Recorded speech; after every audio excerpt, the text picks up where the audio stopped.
everybody. Welcome to the Be That Lawyer with Fretzin podcast. As usual, so happy that you're here every week, twice a week, to hear what we have to say to help you, the lawyer, be your best self, live your best lawyer life. And things are going great here at Fretzin Inc. In case you're wondering, I don't know if you were, but we only do two things. If you're wondering, what does Fretzin do anyway?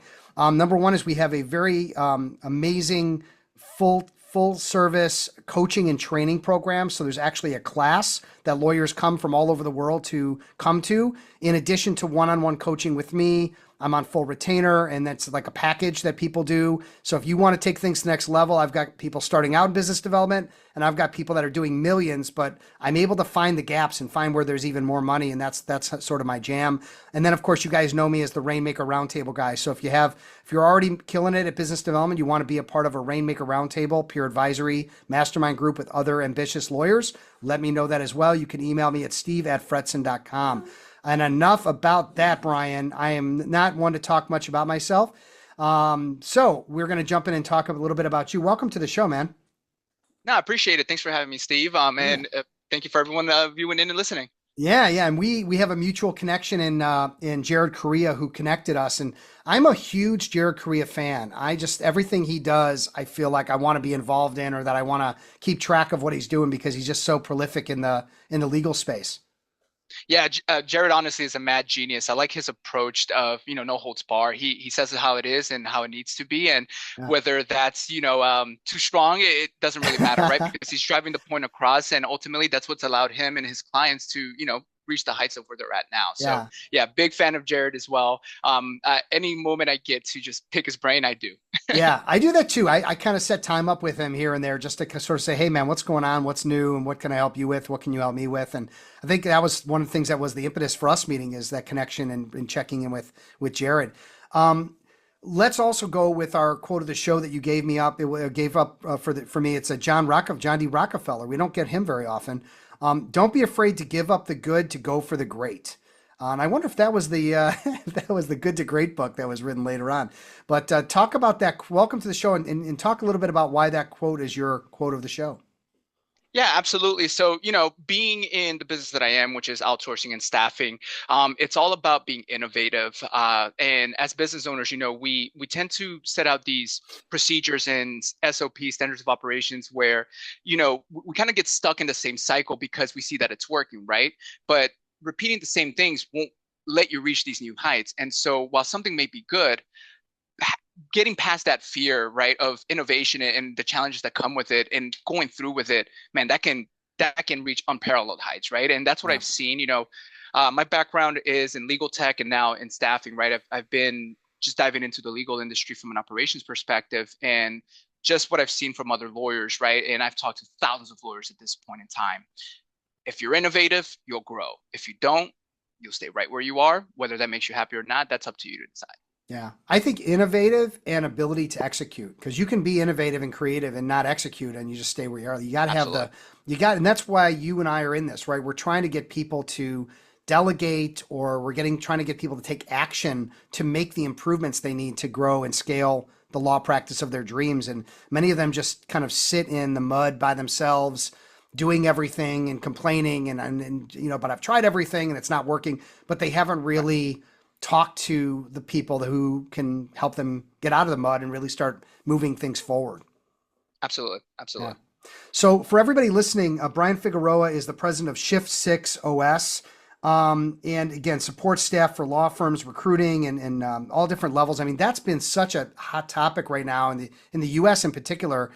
Lawyers are overworked, overwhelmed, overloaded, and they're running out of, like, how do I, get off this hamster wheel that they're on, the billable hour hamster wheel. So give us a little bit more of your background. How did you get into legal tech, and how did you get into eventually getting into staffing?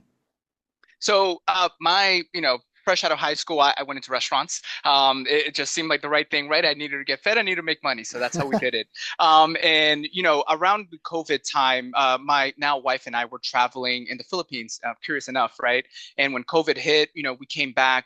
Restaurants really wasn't it for me anymore. We all know what happened then, right? And so I decided to get into sales, and I just went and just did a cold calling boot camp.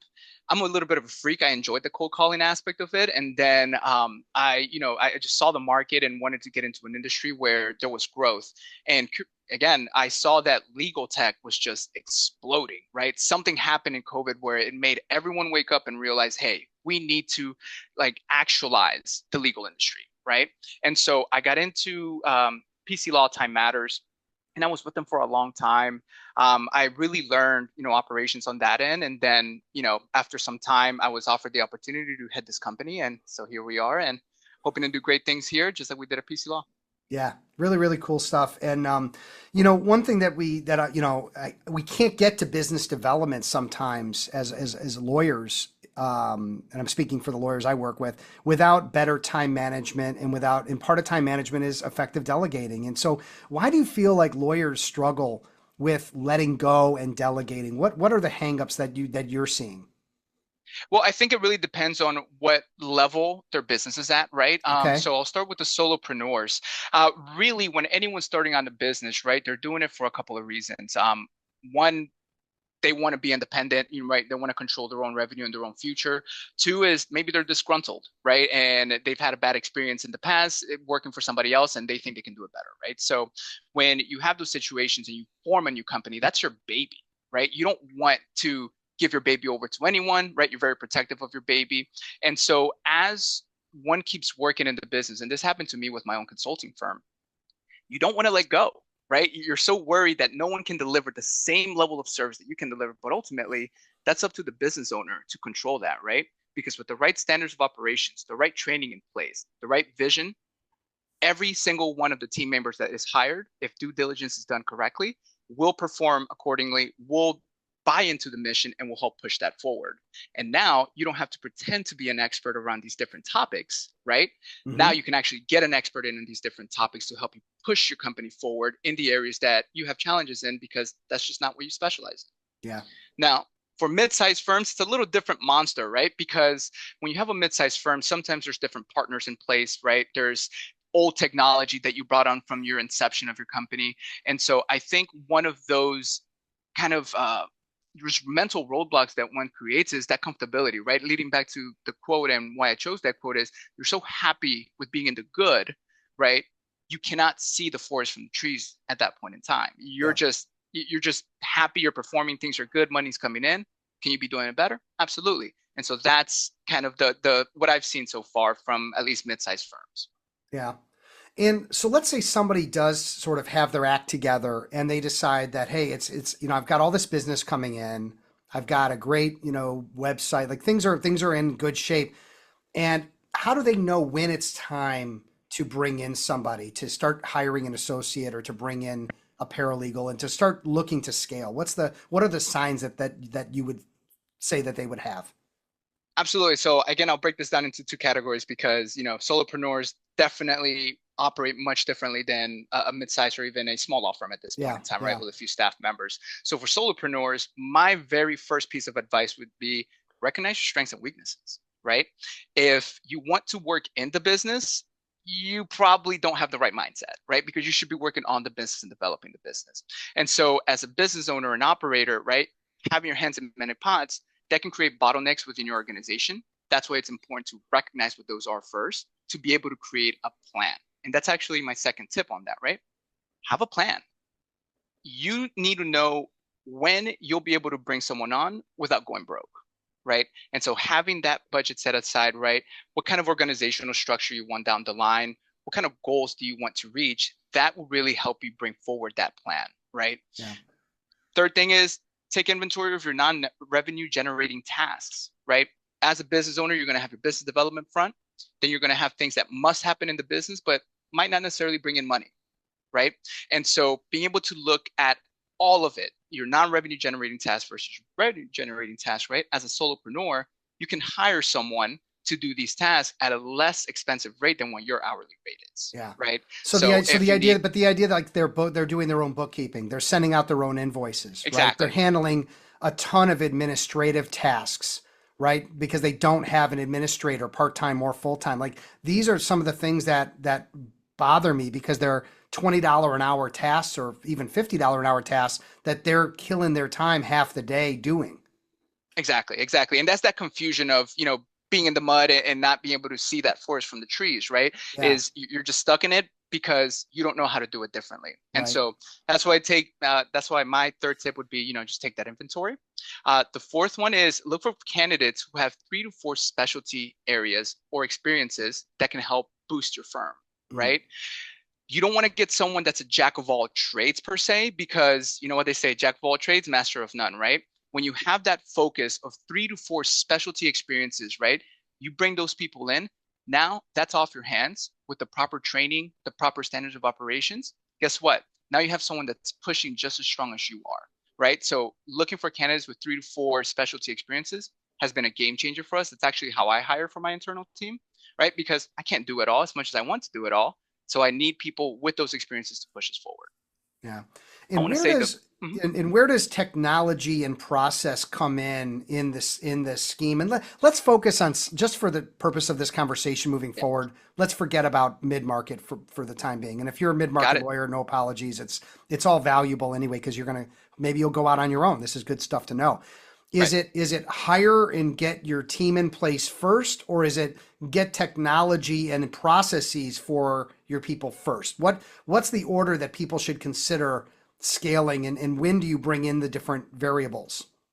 Well, I think it's going to really vary based on the individual, but from Yeah. what I've seen, I want to say 80% and above, technology, right? Okay. Because when you first start out, you have a limited bank, right? You have limited revenue coming in, and technology is much, much cheaper than having a full-time body or even a part-time body in your office, right? And so again, with selecting the right technology, I think that comes first, and it Okay. comes Is down to that like a having that practice? plan Is in that in the place. form of a practice management system as a starting point? Oh, I mean, it can really, really vary, right? Okay. I would always recommend a practice management suite because I believe in a one central source of truth. Hmm. As you scale, you want all your stakeholders to be able to view exactly what they need to view in rapid time and in live time, right? Yep. And so start with that. Um, Part of that includes what are you after? Is it a niche practice or is it a general practice, right? There's going to be specialty software designed for those niche practices, or if you're looking for a more general practice, they have those as well, right? What goals do you have, right? Boutique, or are you trying to build a conglomerate? The third thing is what are your strengths and challenge areas with your current practice? Is it client intake, right? Is it marketing? Is it being able to convert leads? Is it the accounting portion that's just driving you nuts because you're spending too much time, right? The right technology will help you facilitate these processes as you grow. And then this one's really, I haven't heard it in any podcast, but you have to evaluate your court's needs, right? Not all courts are made equal, and not all courts accept all technology. Mm. And so checking with your courts is of the utmost importance, because if you buy something and your court doesn't accept it, guess what? Now you have a product that you can't use, Okay, that's right? interesting. Yeah, that hasn't Yeah. really come up, but important. So, um, all right. So it really depends is sort of a very lawyer answer. So congratulations on that. Thank Uh, you. but it's I think no, you said technology sort of like get like as a solo, maybe bringing in one person, like get your technology in place so that you can bring in people, get them into that technology with you so that you're then scaling, leveraging the technology. And then processes like SOPs, standard operating procedures, that typically then happens after you bring in a core of people because they're going to need those SOPs along with you. Or is that something you create before you start bringing in staff? I say you should definitely create it before you start bringing in staff, right? Okay. Like it's impossible to find a time when you have your first staff member, but that first staff member should 100% be um, able to help you build those SOPs, right? Because this is how you were trained. So I think your first hire is one of your most important hires, because once you have that in place, they can help you develop that. And as new team members come in, be willing to adjust those, right? Yeah. Because so far you're operating with 2 people. When you add a third one to the mix, things change. When you add 5 more people to the mix, things change as well, right? So Right. that evolution has to be ongoing and should always be set in place prior to the hiring. Okay. So I have a four-person firm, me and three Mhm. other lawyers. We have some support staff, and I want to scale. Like I want to get this to 20, 30, 50 people. Like I see the vision and my vision for my future, and this is a made-up scenario, everybody, obviously, that this is the growth. So how do I scale the business without messing up what I have. I think that's the big scare, the big fear is I'm making money, things are good, people are happy, we've got good culture, and now I want to double, triple, quadruple the size, and I don't want to mess up what I have. So how do people start to think about that when they have those concerns in the back of their head? It's about the vision, right? Okay. You got to set the vision out first. Again, it goes back to where do you want to expand to? How quickly do you want to expand, right? And so being able to have that in place, one, is important because it lets you know where you're trying to reach, right? And so once you have that, then you look at where in your team you're going to need to kind of invest in, right? If you want to expand your practice and offer just different practice areas, for people to hire your services for, then guess what? Then that means you have to bring in an extra attorney, right? And support team for that attorney. So it's really about having that plan. Yeah. And that's something that, I talk with all of my clients personally because I don't say yes to everyone, right? Sometimes people approach me prematurely and I have to just kind of walk them back and let them know that maybe it's not the right time. Yeah. So I think it sounds like we're maybe not only setting up the vision for ourselves, but we're establishing the vision for the people that are joining because they're going to be the first four of something that will be scaled out, and they like that idea. It's not something I'm surprising them with because that may be Correct. they may have a different feeling about that culture versus sharing that up front that hey, this is where we're starting and the vision is this, and are you in on that or not, right? And making sure Right. that they are because they want to grow with you. Exactly. Those four core team members, right? They're your new stakeholders, right? They're the Yeah. ones that are driving you forward. So it's important to be in sync with them because if they're bought into your vision and your goal, that's priceless. That Yeah. really is, right? Because now you have a full team that operates like a family that's really pushing forward and giving you the ability to scale your business with their Yeah. support. Are there any potential pitfalls to scaling that you've seen, like mistakes that people are making, that they could look out for and maybe avoid because they're hearing this podcast and hearing you, Bryan, talk about it? What are a couple things there that they should look out for? I think some people get a little just caught up with their frenzy and they hire too fast before Okay. the revenue can support the new employee. And so that's why I think having that inventory can help prevent that. But that's definitely a pitfall that I've seen where someone's just hiring, hiring, hiring. And then out of nowhere, we go through a slow season, right? And when you hit that slow season, these employees have to get paid. Where's that money coming from? So Yeah. that's definitely a pitfall.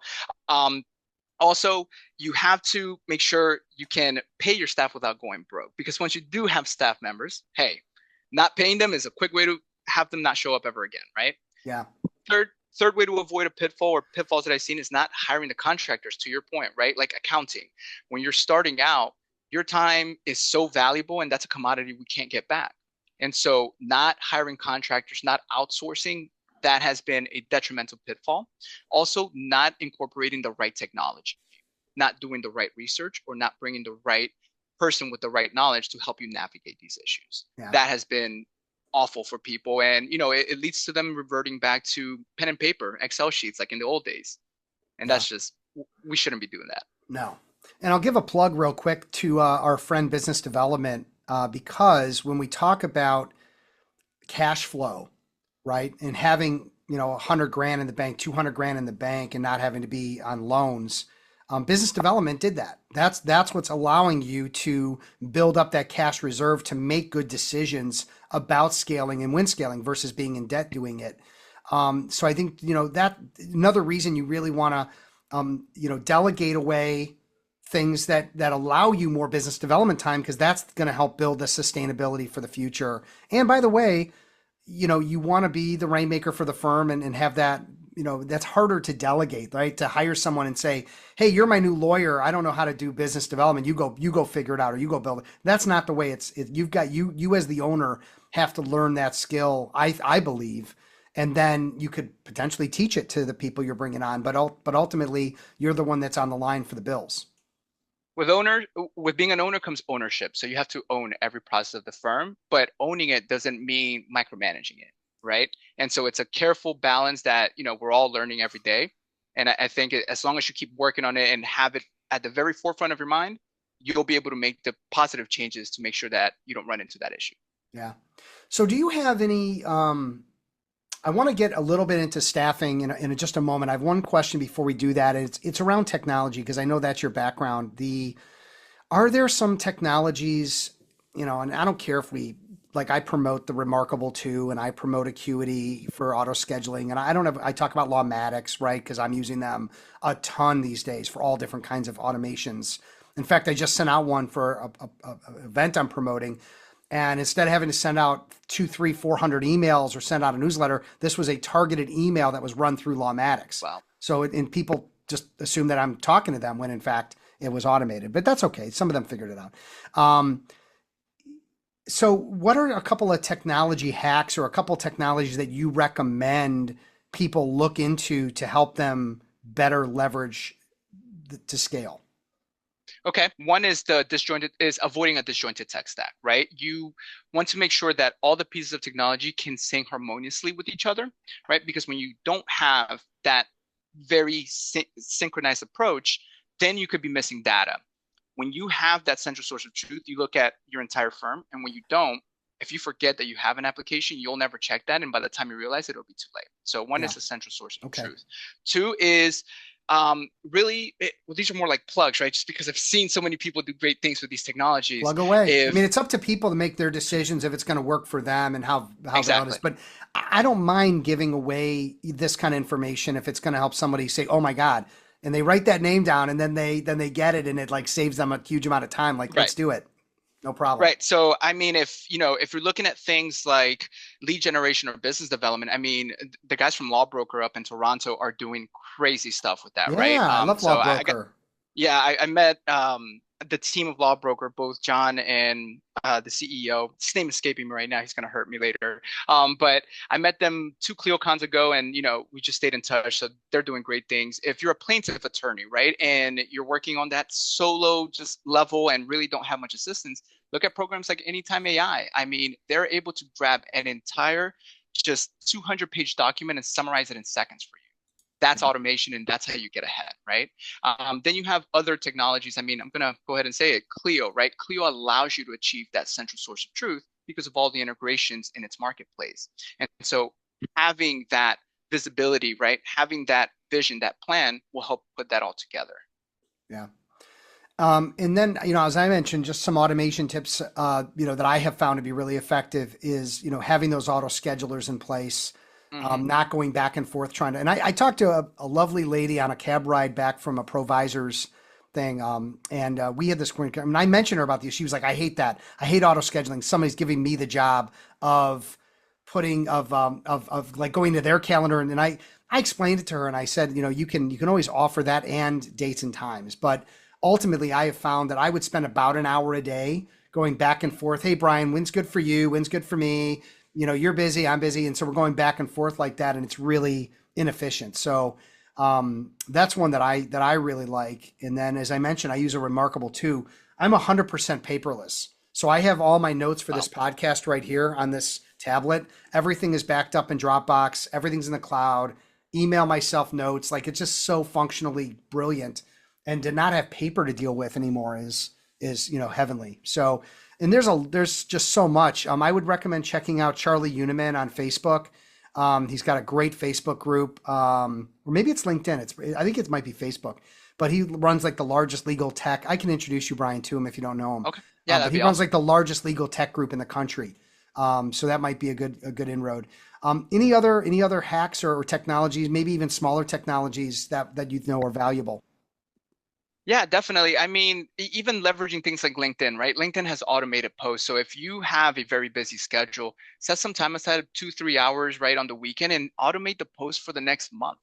That's what we first did when we were starting out. And, we don't have to do that anymore, but that works like a charm, right? Other tools, I mean, it's a little bit of a hot topic, but using generative AI, right, to Yep. create blogs and content, I think that's a great way to save time and maximize your reach, right? So Yeah. that's another quick hack that I can think of. Other things, I mean, you mentioned the scheduler. That's very big for me. It's in my signature line. It's always there and available. Yep. Again, it's just really determining what final product you want delivered out of your firm and what kind of experience you want your clients to get. Yep. Yep. And if they have questions, I'm always an open book so they can reach out to me. Awesome. And just so we don't take a lot of crap for this, you were talking about Daniel Steinberg with Law Broker. Yes, yes. Sorry, Um, Dan. he comes into I know I'm getting a Chicago. message. He comes into Chicago for the legal tech show every year, and I always try to get together with him for a drink. And he's just the nicest guy, and he's always He out there is. trying to help lawyers really connected on the legal front, on the legal tech side. Let's wrap up with kind of a final thought is like staffing. There's individual like there's virtual staffing, right? And then there's like legit in the office In-person staffing. And I staffing. think Mhm. right. And so I think people are, and I am a part of this, leaning away from in the office and moving more towards they don't have to be. Can you just talk to Right. that as we kind of wrap things up together? Absolutely. It's all about trust and how much trust you have in your team, right? And some people, virtual work will never work for them because they just don't have that trust and they didn't grow up with those type of work structures in place, right? But again, for Yeah. those innovative lawyers, it really changes up the dynamic because by leveraging staffing agencies such as mine or maybe others, right, and in-person staffing agencies, you can achieve a lot of great things. One, you have a minimized hiring time, right? You're no longer actually carrying out the process, sifting through resumes, evaluating candidates, checking, references. Let someone else handle that for you because your time is just too valuable, right? Yep. Also, you can access talent that you probably have never been able to access if you go virtual, right? Aside from being able to access all 50 states instead of the state that you're in, right? Now you can actually access global talent, and that's where organizations like mine can really make an impact for their organizations, right? Yep. We specialize in hiring law firm support staff. So what does that mean? That means instead of spending your 70, 80, maybe 90K on a paralegal, be spending a lot less than that for the same talent, the same value, and someone that's just as dedicated. And on top of that, we help you monitor them. So if you do have that concern, right, that someone might not be performing remotely, do some research on the companies, on the vendors that you're working with, and make sure that they have an action plan to present to you with those concerns that you have, and make sure that those are addressed. Yeah, and look, I don't want to take American jobs away, and that has sort of It's been not what it's played out about. for 20 years, right? It's look, we all are in this to help our clients, to make money, to take care of our families and all that. We need to look at any and all resources, whether that's technology, staffing, whatever it might be. And I've been using virtual assistants for I don't know the last 4 or 5 years. It's been absolutely phenomenal. So couldn't be happier with it. If people want to get in touch with you, Bryan, they want to hear more about Shift 6 OS. What are the best ways for them to reach you? I'm on LinkedIn. I'm always on LinkedIn, so just a message will do fine. You can also email me if you want. I'll share my email with you, Yeah. and we can make sure we put that on the Yeah, it'll all be in the show video. notes too. Yeah. Yeah, and ultimately, just if you see me out in the events, because we're constantly at events, say hi. Yeah. I'm very approachable. I'm very happy to talk about it, and I can nerd out for hours on these topics. So I'm always open book and willing to talk to anyone that has questions or comments. Yeah. And it's amazing. We have a podcast that we both love and have a lot of endearment for in Gary Miles, the free lawyer. And Absolutely. what I love about Gary is he's living it. He's living what he talks about, and in the interviews you can tell. Talk a little bit, just 30 seconds on the free lawyer. What's that about? Yeah, so he takes a very, I mean, again, he takes a very unique approach in focusing in lawyer wellness, which again is talked about, right? But it's not being addressed. And so what I've learned from him is just tips on how to manage my stress, right? How to be able to grow through my stress, and Hmm. it's just phenomenal. I try to catch any new podcast that he releases, and I am subscribed to his newsletter, so I actually just got one a few minutes ago. But yeah, Gary is phenomenal. I connected with him 2 years ago, and I'm hoping to link up with him soon in North Carolina. Yeah, there you go. And he's been on Yeah, my show a bunch of times, and I just that's awesome. appreciate him and everything he does in our friendship. Hey everybody, as we wrap up, want to thank our sponsors, of course, Rankings.io, just crushing it for the law firms that engage them in their marketing efforts, and then the podcast LawHer. And so that's it can be for anybody, but specifically for women, to get all the tips and ideas and encouragement to be their best selves as in the legal profession. Bryan, thanks so much for being on the show. I'm so happy that Absolutely. Jared Correa introduced us. I know there's more for us to talk about beyond this podcast, and I want to continue the relationship with you. And hopefully, you guys all check out Bryan online. And again, look at scaling your a big step to scaling is getting the virtual assistants that you need to take those jobs off your plate that you should not be doing. So thanks, man. Absolutely. No, thanks for having me, Steve. And I'll be sure to check out your story on LinkedIn too. I'm Yeah. extremely curious. Yeah, Bryan was asking about my plane crash. If you want to check that out on LinkedIn, go to my featured section and it's called Uncorking a Story. It's one of the podcasts that I was on where I kind of lay out the whole horrific scenario and kind of what I took away from that experience. So, anyway, check that out.